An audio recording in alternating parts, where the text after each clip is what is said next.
হিসাবে কাজ হবে, বুঝেছ? 5ই আষাঢ় 20 জুন ওই তিথি লগ্নেই তো, ওই তিথি লগ্নে। প্রথমের এই ক্লিপটা দেখে তোমরা কেউই বুঝতে পারবে না যে আমি ব্রাহ্মণকে ডেকে কোন তিথি লগ্নের কথা বলছি বা কোন কাজের কথা বলছি। পুরো ভিডিওটা দেখো লাস্ট পর্যন্ত, নিশ্চয়ই বুঝতে পারবে যে এক অভাগীর জীবনে আর কি কি ঝড় আসতে পারে। তো যত দিন এগিয়ে আসছে ততই যেন আমার বুকের ভেতরে একটা ঝড় বইছে। তোমরা দেখো আমি কতটা হাসি আনন্দে ছেলে মেয়েকে নিয়ে থাকি, কিন্তু বাস্তবে একজন স্বামী ছাড়া বিধবা মহিলার জীবনটা কতটা কষ্টের। সব আছে আমার, কোনো কিছুর অভাব নেই ঠাকুরের ইচ্ছায়, কিন্তু তবুও একটা শূন্যতা আমার ভেতরে আছে। কেননা যতবার ওর ফটোর দিকে আমার চোখ যায় ততবার যেন আমি নিজেকে অতটাই অভাগী মনে করি। 1 বছর আজ দেখতে দেখতে হয়ে আসছে আবার সেই দিন, আর যত দিনগুলো এগিয়ে আসছে ততই ওর বাবা আমাকে স্বপ্ন দেখাচ্ছে, কিন্তু স্বপ্নতে কখনোই ও আমাকে খারাপ কিছু দেখায় না, যে ভয় দেখাচ্ছে কিছু সেরকম না। ও হাসছে, কথা মানে তো বলতে পারে না, কিন্তু আমি কথা বুঝি যে ও কিছু একটা বলতে চাইছে।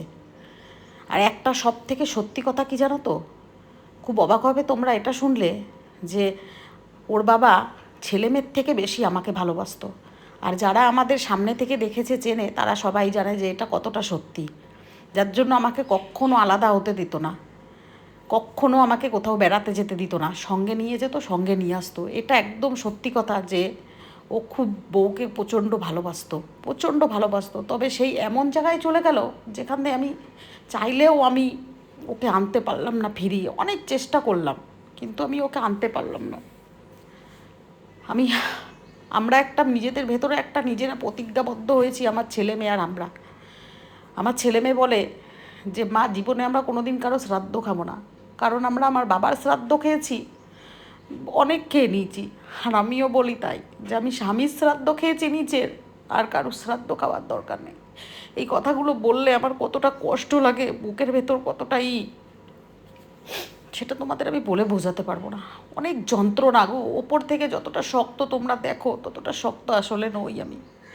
কারণ এমন একটা মুহূর্ত নেই যেখানে আমি ওকে মানে মনে করি না, যে আমার মনে হয় না যে আমার ওই মানুষটা আমার কাছে নেই। প্রত্যেকটা জায়গায় ওর স্মৃতি জড়িয়ে, আজকে আমার কথাগুলো জড়িয়ে আসছে কারণ সামনের জুলাই মাসের 2 তারিখে ও মারা গেছিলো, কিন্তু এই জুন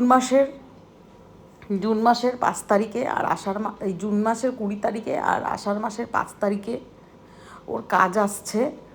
ওর কালো সূচটার মধ্যে যেটা মন্ত্র পড়তে হবে, বাৎসরিকটা, সেটা করতে হবে। এইটা ভাবলেই যেন আমি জানি না আমার কেন যেন আমার ভিতরে কিছু কাজ করে না। তাই ব্রাহ্মণকে ডেকেছিলাম, কেননা প্রথম বছর বৎসরিকটা না তিথি যেই অনুযায়ী হয় সেই অনুযায়ী পড়ে, তো সেটার জন্যই ব্রাহ্মণকে ডেকে পড়ে দেখালাম দিনক্ষণ। আর আমি এটা খুব সিম্পলের ভেতর করতে চাই, আমি বেশি লোকজনও না, কিছু না, নিয়মকানুন যেটা সেটা হবে, সেটা নিয়মকানুনটা হবে। বাকি কি করছি না করছি সেটা তো আমি তোমাদের আপডেট আমি দেবই, সবাইকেই আপডেট দেব কি করছি। তবে হ্যাঁ, নিয়মকানুন যেটা আছে সেটা হবে। কারণ ও আমাকে বলতে চাইছে, ও আমাকে কাছে নিতে চাইছে, আমি বুঝি এটা। আমি বহুবার স্বপ্নতে, আমি জানি না কারোর সঙ্গে এরকম স্বপ্ন হয়েছে কি না, আমি বহুবার দেখেছি আমি ওর সঙ্গে চলে গেছি, আমি দেখছি ওর সঙ্গে বাসে উঠে গেছি আমি, কিন্তু আবার ওখান থেকে ফিরে এসেছি। মানে ও আমাকে নিতে চাইছে ওর কাছে, কারণ সব থেকে যদি ও কাউকে ভালোবাসতো সেটা শুধু আমাকে। সেটা আমার থেকে ভালো কেউ জানে না যে কতটা ভালোবাসতো।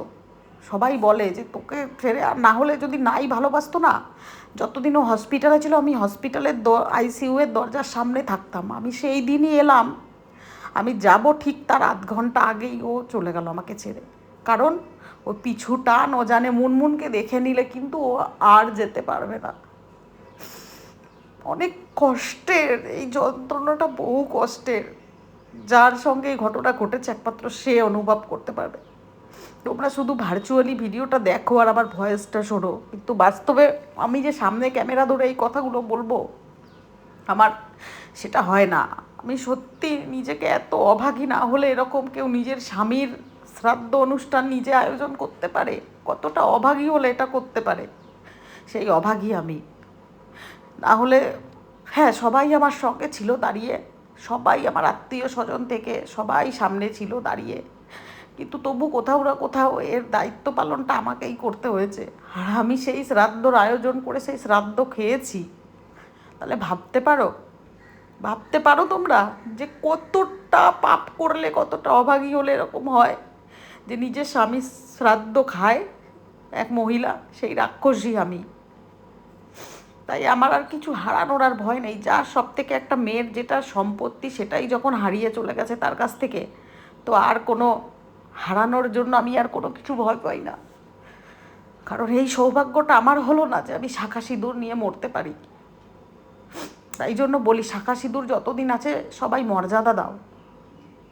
আমিও এক সময় মনে হতো যে একটু মডার্নের জন্য শাঁখা সিঁদুর পরবো না, কিন্তু আজকে যখন সবাইকে দেখি তখন সেই শাঁখা সিঁদুরের মূল্যটা আমার কাছে কতটা মূল্য ছিল, কতটা মূল্যবান, সেটা আজকে আমি হাড়ে হাড়ে বুঝি।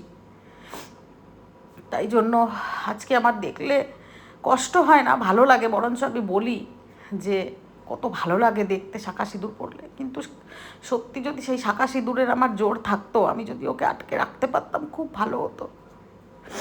তো খুব তাড়াতাড়ি সামনেই ওর কাজ আসছে, আর হয়তো বেশি দিন বাকি নেই, গোনাগুনতি 1 মাসের মতন বাকি আছে পুরোপুরি। ওর কাজটা আমি যেন শান্তিপূর্ণভাবে করতে পারি, আর কিছু দুস্থদের জন্য আমি কিছু করতে পারি, এটাই আমার ইচ্ছা। শুধু সবার সহযোগিতা, সবাই এইটুকু বলো যেন আমি শক্তভাবে কাজটা করতে পারি। কারণ আমি যত দিন যাচ্ছে আমার ভেতর থেকে তত মানে আবার ঝড় বয়ে যাচ্ছে। আমি জানি না আমি কিভাবে পারবো। আমি আদৌ কি শক্ত, মন থেকে কি আমি সত্যি শক্ত আছি আমি, নাকি আমি জানি না। তবে কাজটা আমাকে করতে হবে, কারণ আমার স্বামী এত দায়িত্ব রেখে গেছে, তাই জন্য আমাকে শক্ত থাকতে হবে। আর সেই শক্ত থাকার জন্যই আমি নিজেকে দেখাই আমি কত বড় শক্তিশালী, আমি কতটা শক্ত আমি আছি ছেলে মেয়েকে দিয়ে। তো ওই ব্রাহ্মণকে দিয়ে যেটা নিয়েছে লিস্ট দিলে পরে সব জানতে পারবো কি হচ্ছে না।